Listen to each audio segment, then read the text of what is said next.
Qualcuno potrebbe dire che è un bene, ma non è assolutamente così. Infatti già 2 bollette risultano scadute, inoltre si appresta a scadere anche la terza rata.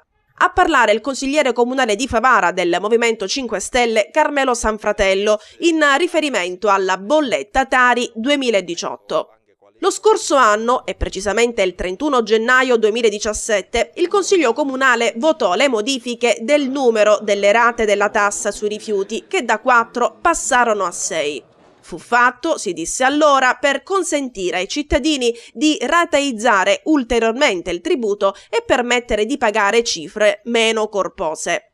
Ad oggi però nessuna famiglia ha ancora ricevuto le bollette della Tari 2018. A evidenziarlo è il consigliere di maggioranza Carmelo Sanfratello.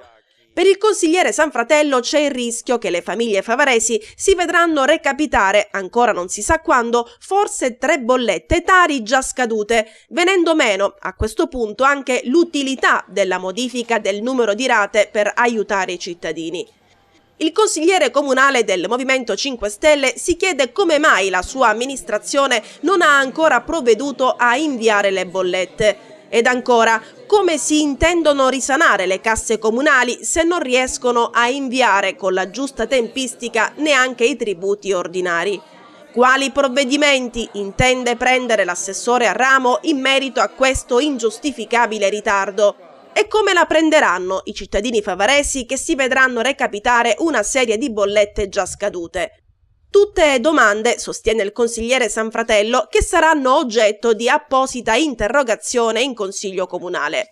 Il consigliere del Movimento 5 Stelle ricorda inoltre che il Comune di Favara paga regolarmente le ditte che si occupano della raccolta e dello spazzamento dei rifiuti in città e la discarica di Siculiana, dove vengono conferiti i rifiuti indifferenziati.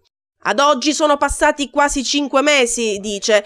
In questo periodo di tempo il Comune ha anticipato le proprie risorse senza incassare nulla, quasi sicuramente utilizzando anticipazioni di cassa che, come ben sappiamo, conclude Sanfratello, producono consistenti interessi passivi.